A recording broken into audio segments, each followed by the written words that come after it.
ইকবরা আর আতিফা দুইজন সৎ বোন ছিল। ইকবরার মা আয়েশা তাকে ছোট রেখেই মারা যায়। তার বাবা আবির দ্বিতীয় বিয়ে করে আর ইকবরার সৎ মা ফারিহা তাদের ঘরে চলে আসল। ফারিহা এসেই পুরো ঘর তার আয়ত্তে নিয়ে যায়। ফারিহা সব সময় তার আপন মেয়ে আতিফাকে বেশি ভালোবাসে। মায়ে দেখো আমার নতুন ড্রেস, অনুষ্ঠানে এটা পরলে কেমন লাগবে আমাকেও? এটা তো অনেক সুন্দর লাগতেছে। রানীর মতো লাগবে আমার মেয়েকে। মা, ওই ইকবরাকে কি দিবা অনুষ্ঠানে পরার জন্য? ইকবরাও তো আমাদের সাথে বিয়েতে যাবে। ওর পুরোনো কাপড় পরবে, তুই তোরটা পর। আমার কাছে এত টাকা নেই যে আমি ওর জন্য নতুন ড্রেস বানাবো। আর তোর বাবারও হাতে টাকা নেই। আমার জন্য তোমাকে নতুন ড্রেস কিনে দেওয়া জরুরি ছিল।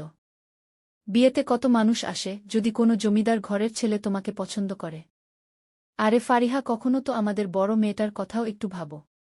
ও তো বড় হচ্ছে, বিয়ের বয়স হয়ে গেছে। চলে আসতে নিজের বড় মেয়ের চিন্তা নিয়ে। জানি না কি পাপ করছি যে তোমার সাথে আমার বিয়ে হইল। আসছি পর্যন্ত সেই একই নাম তোমার মুখে, ইকবরা ইকবরা ইকবরা। আরে তোমার অন্য মেয়ে আতিফাও তো আছে। ওর কথাও তো একটু ভাবতে পারো। আমি একটু একটু করে টাকা জমিয়ে আমার মেয়েকে একটা ড্রেস কিনে দিলাম। যাও, সকালে অনুষ্ঠানে যাওয়ার জন্য প্রস্তুতি নাও। সেখানে অনেক বড় বড় নামি দামি মানুষ আসবে। ভাগ্য ভালো যে আমার বন্ধু আমাকে একটা গাড়ি পাঠিয়েছে। আবির জানত তার বউ একটু খিটমিট স্বভাবের, তাই কিছু না বলে চলে যেতে লাগল।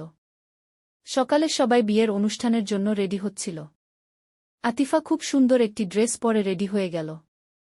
ইকরার কাছে পুরোনা ছেঁড়া কাপড় ছাড়া কিছু ছিল না। হঠাৎ তার বাবা আবির তার কাছে আসে। এই নে মা, তোর মায়ের শাড়ি, এটা তুই পরে নে। তোকে অনেক সুন্দর লাগবে। সত্যি বাবা, এটা মায়ের শাড়ি। এ শাড়ি তো অনেক সুন্দর। আমি অনেক খুশি হয়েছি বাবা, তোমানে অনেক ধন্যবাদ।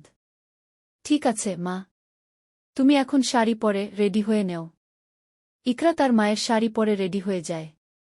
সবাই বিয়ে পৌঁছানোর পরে আতিফা ইচ্ছে করে ইকরাকে আগে সামনে দেয়, ভাবছে তাকে অপমান করবে। কিন্তু তখন এক অনেক বড় পরিবারের ছেলে বিজয়ের নজর ইকরার দিকে পড়ে। ইকরা একা দাঁড়িয়েছিল। সেই ছেলে তার কাছে আসে এবং তার সাথে কথা বলতে শুরু করে। হাই, আমার নাম বিজয়। আর আপনার নাম কি? জিবি, আমার নাম ইকরা। সুন্দর নাম আপনার। আপনি এখানে একা কেন দাঁড়িয়ে? চলে, ওখানে সবাই ডান্স করতেছে। বিজয়ের সাথে ইকরার কথা বলা দেখে তার সৎ মা এসে বলে, ইকরা মা, তোমার বাবা তোমাকে ডাকতেছে। বিজয়ের সাথে আতিফা ডান্স করে নেবে, তুমি যাও। হ্যাঁ হ্যাঁ, কেন না, কিন্তু আবির ইকরাকে ডাকেই নাই। একটু পরে ইকরা দাঁড়িয়েছিল, আতিফা বিজয়ের সাথে ডান্স করতেছিল। কিন্তু বিজয় তখনও ইকরার দিকেই দেখতেছিল। বিজয় পুরো অনুষ্ঠানে ইকরার সাথে কথা বলতে চেয়েছে আর বার ফারিহা তার মেয়ে আতিফাকে নিয়ে আসে। কিন্তু বিজয়ের মনে তো অন্য কিছু চলতেছিল। একদিন যখন ইকরা ঘরের কাজ করতেছিল, হঠাৎ বিজয়ের সাথে তার বাবা মা চলে আসে। ফারিহা, যাও, চা নাস্তার ব্যবস্থা করো। আরাফাত সাহেব তার ছেলে বিজয়ের বিয়ের প্রস্তাব নিয়ে আসছে আমাদের ইকরার জন্য। কি, ইকরার জন্য বিজয়ের বিয়ের প্রস্তাব? এটা কিভাবে হয়? আবিরের কথা শুনে ফারিহা অবাক হয়ে যায়। ইকরা ঘরের কাজ করতেই ছিল। আতিফা সোফার উপরে বসেছিল। সবকিছু বিজয় আর তার বাবা মা দেখতেছিল। ইকরা, মা যায়, জলদি তৈরি হয়ে এসো। আতিফা, যাও, তোমার বোনকে তৈরি করে দাও। কোনো দরকার নেই তাকে তৈরি করতে, তুমি তার চাকর না, নিজে নিজে তৈরি হয়ে নিবে সে। এই প্রস্তাব ইকরার জন্য আসছে, আতিফা তার চাকর না। এসব কথা কিছুই বিজয় আর তার বাবা মা শুনতেছিল। আবির সাহেব বাহিরে আসে। আবির সাহেব, আমার ছেলে বিজয়ের আপনার মেয়ে ইকরাকে খুব পছন্দ করে, আর আমরাও বিজয়ের জন্য মেয়ে খুঁজতেছিলাম, তাই হঠাৎ করে চলে আসা। আমার ইকরা তো অনেক ভাগ্যবান যে আপনাদের মতো পরিবার তাকে বউ করে নিতে চাচ্ছে। নানা আবির সাহেব, মানুষ মন থেকে বড় হতে হয়। আপনি আপনার মেয়ে ইকরাকে যে নৈতিক শিক্ষা দিয়েছেন তা কোনো ধন দৌলত থেকে কম না। তখনই ইকরা চা নাস্তা নিয়ে চলে আসে। ইকরার বিয়ে ঠিক হয়ে যায়। ভাই সাব, আমাদের আপনার ইকরা খুব পছন্দ হয়েছে, আমরা খুব শীঘ্রই আমাদের ঘরের বউ করে নিয়ে যেতে চাই। বিজয়ের বাবা মায়ের মুখে একথা শুনে আবিরের খুশির শেষ নেই। বিজয়ের বাবা মা বিয়ে ঠিক করে চলে যায়।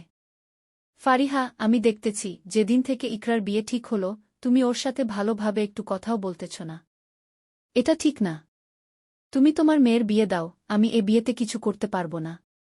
এ প্রস্তাব আমার মেয়ে আতিফার জন্য ছিল। আমি চাচ্ছিলাম বিজয়ের সাথে আমার মেয়ে আতিফার বিয়ে দিতে, আর তোমার ইকরা সব কিছু নষ্ট করে দিল আমার। এটা তুমি ভুল ভাবতেছ, ইকরার জন্য বিজয়ের বাবা মা প্রস্তাব নিয়ে আসছে।